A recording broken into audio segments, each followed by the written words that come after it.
Tonight's game being brought to you by Kyoto Seafood Buffet. All you can eat, one low price. Nissan of Valencia, home of the 2012 Versa giveaway. Scratch Golf, where you can play Pebble Beach during your lunch hour. Janice Jackson of H&R Block, corporate tax specialist, but she does personal taxes too. Elegant Shapes, luxury spa services without the luxury price. And the U.S. Marines, the few, the proud, the Marines. You've got a connection with the Marines. Your son Robert, having gone to the Naval Academy. Yeah, he graduated, you know, in the Naval Academy, graduates can choose to be a Marine officer or Navy officer. Robert chose to choose. He chose Navy officer, but some of his best friends are Marine officers. So we're kind of partial to the Marines. Start of the second quarter, the Centurions, Alexa Ferrante getting double teamed, and then she gets it to Smither, trying to get it inside to Ferrante, and it's just off her fingertips. Will be turnover number 3 committed by the Centurions. Well, that's not like a pass thrown to Megan Daw, which she's used to doing, who can go up and grab it out of the air. This is the freshman McCann, inside to Stone. A little bit too far underneath the basket. Rachel Eaton coming up with the basketball. Yeah, I think if you're Coach Johns, you want to put pressure on the Centurions like they did right there, forcing the turnover. You got to force the issue, especially with Megan Dahl on the bench. You got to be able to force the perimeter and maybe get some turnovers, which they've done the last couple possessions.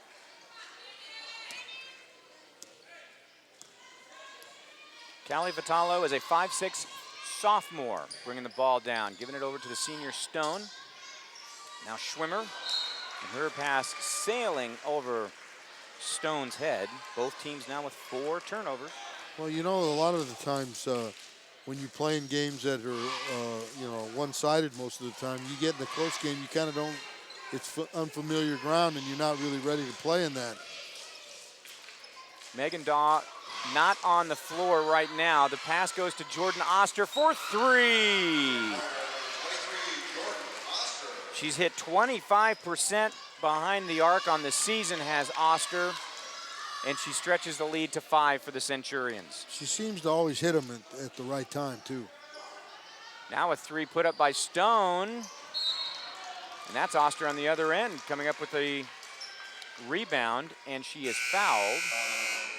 The foul's going to be called against Marissa Schwimmer, her first personal foul, but the 5th team foul for the Canyon Cowboys. Saugus has 4, as we have 6:39 to play in the first half. You know, and I think that if they force those outside shots, they got a good chance. And if Saugus can get any offensive play out of any other players, they got a great shot. Oster finds 3 Cowboys all around her, forces up the shot, hoping to get the foul, didn't come her way. Jaya Schultz bringing it down. Gives it to Okihara, back to Schultz. Back to Okihara for 3. That's going to be short.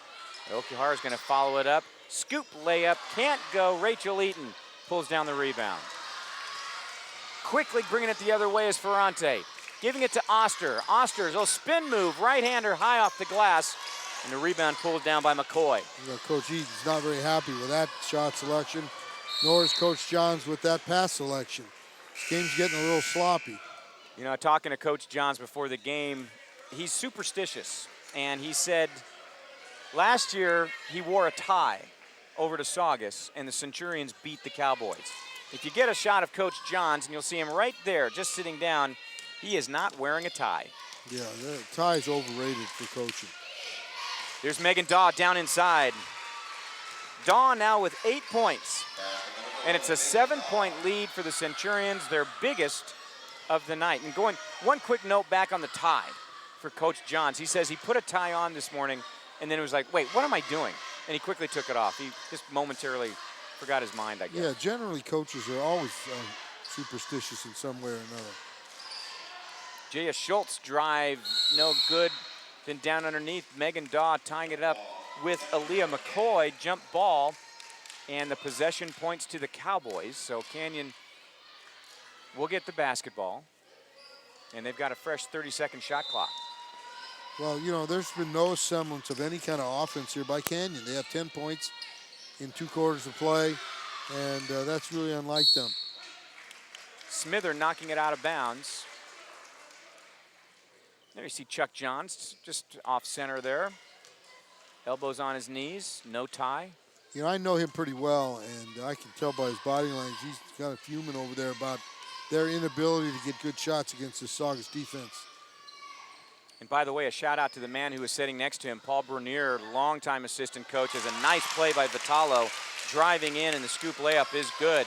That's Ken Eaton right there, the man with the beard. He's the head coach for the Saugus Centurions. Inside to Daw, saved. Kicking it out to Kayla Hiller, who puts it in a two-pointer. Now, you know, our viewers don't understand that play right there, how she was able to save the ball towards somebody open. There's not too many players that are knowledgeable enough to be able to do that. Or athletic enough. Yes. She knows where her teammates are. 7-point lead, matching the highest of the game so far for the Saugus Centurions. Kicking it out, here's Vitalo, going for three. Can't fall, the rebound though comes down to Bowers. Kicking it out now to Schultz, her three attempt, but Okahara is gonna track down the loose basketball. McCoy driving in, count the bucket. Yeah, I think those are the kind of shots that Coach Johns is gonna try to get them to do more of in the second half when he talked to them at halftime, because they gotta get something going here at the offensive end. Kim Smither, I believe. Yes, she was the one who was called for the foul, her first personal. See, it was interesting. Well, I was going to say it's important that they do that, because if they could get Smither and Daw in foul trouble, that would open up a lot of things for them. And that's going to be Saugus basketball. So we're inside of 4 to play in the first half. The Centurions have been in control of this game pretty much from the very beginning. Hiller to Eaton. Daw, Smither. Back inside to Daw, and that one's going to be knocked away by McCoy. And so Saugus will maintain the possession, but they have 13 seconds on the shot clock. Smither, Hiller, Ferrante. And that one's going to be thrown away. You know, you always want to have, if you're Saugus, you always want to have Megan Daw and Kim Smither with the ball in any possession, because they're going to find each other. That seems to be the cornerstone of their success, is they're able to pass the ball to each other, high to low, or low to high. Jaya Schultz. Stone fakes the three, gets it inside to McCoy. McCoy using the body, trying to get around Smither. The shot short. Smither gets the rebound. She was trying to force a foul there, and the officials wouldn't have any part of it.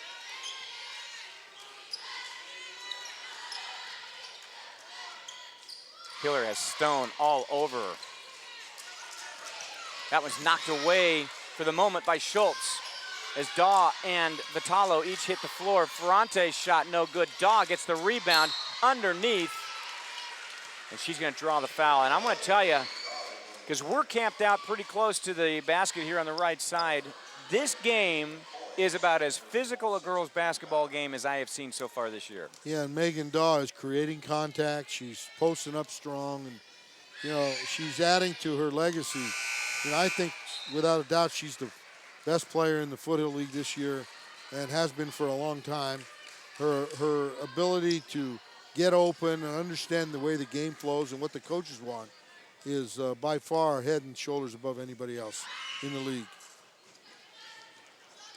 Makes the first, misses the second. 6-point lead. Kaylee Lau is now into the game for the Centurions. And right there, she's providing the defense and pulls down the rebound. Lau into the game for Smither. Well, these officials aren't giving them any credence for those, you know, terrible shots. Or, you know, officials will give you fouls if the shot has a chance to go in, but they won't if you just throw the ball at the basket. Ball knocked out of bounds by freshman Delaney McCann. So the Centurions will maintain the possession. Cowboys have 6 team fouls, Centurions 5. Important to know is that ball from the corner. What a shot put up by Kayla Hiller. is she was behind the backboard with that shot, and she got nothing but net. Well, that seems to be a popular spot for them. They've hit a few threes from that same corner. She's got 5, and she's averaging 5 on the season. Driving in is Schultz. Her shot no good, and Hiller gets the rebound. So right now it's a 9-point lead for the Centurions inside of 2 to play.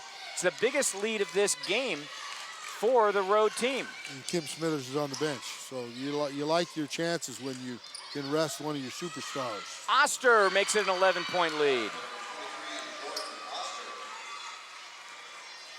These girls were very confident. Talking to them before the game, the Centurions, is a nice spin move by Tiffany Stone. And Vitalo gets the rebound. Okahara swinging it around. Stone's going to try it again. That's going to be a 3, and she knocks that one down. And that was kind of stopped the drought by the Cowboys. They have been very inefficient on the offensive end all night tonight. That's a great steal by Stone. Can't get their layup. No, and you got to get that. You got to make that in transition. But give her credit. She's out there guarding, defending, and they got another steal. This is Vitalo, and she's going to draw the foul. And it will go against Oster. That'll be her second personal foul. You see Oster going over to the bench.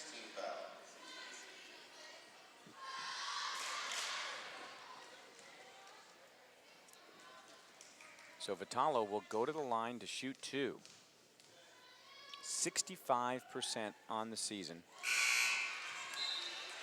And you know, she was driving hard to the basket, and at the end, because of the defense, she actually threw a shot up that had no chance to go in instead of trying to make the shot and draw the foul. Now you see what she has. All she's going to maybe come away from this thing is 1 point if she's lucky. She got that one. And that's the problem. You know, when you go to the basket, every shot you take should have a chance to go in. Smither checks back into the game. Faye Osborne checks in for her first action of the game. That ball was knocked away by Vitalo, I believe it was. Yes, it was. You know, Canyon's doing a good job of getting out in these passing lanes and trying to get steals or deny the pass from guard to wing.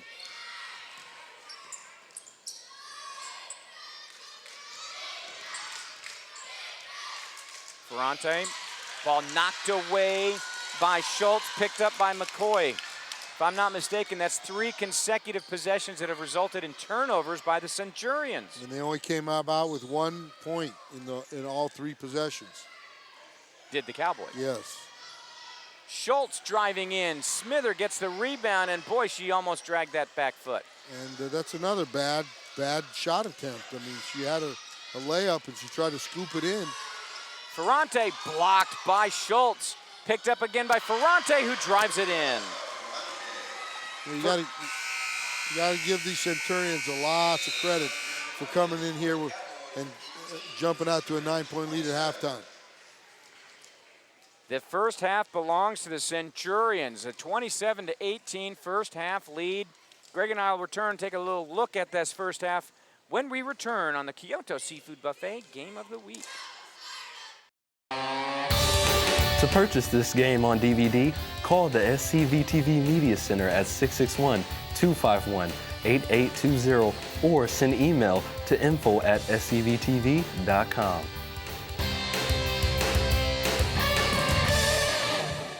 It's time again for the Santa Clarita Cowboy Festival, presented by Lockheed Federal Credit Union, happening Saturday and Sunday, April 21st and 22nd on the western streets of the historic Melody Ranch Motion Picture Studios. Located just minutes north of Los Angeles, the Cowboy Festival features 4 stages with live music and entertainment, activities for all ages, and the best peach cobbler west of the Mississippi. Admission is only $20 for adults and $10 for children. For information and tickets, log on to cowboyfestival.org. That's cowboyfestival.org. Hi, I am Cesar Milan with Junior. In Santa Clarita, we love our dogs. And in our role as pack leaders, it is important that we do everything to keep our pets safe and healthy. This is why it is so important to license your dog through Los Angeles County Animal Control. Licensing your dog will make it possible for them to be returned to you in case they get lost or stolen. You will also get important reminders when your dogs are due for vaccination. Show your dog you care and license them today.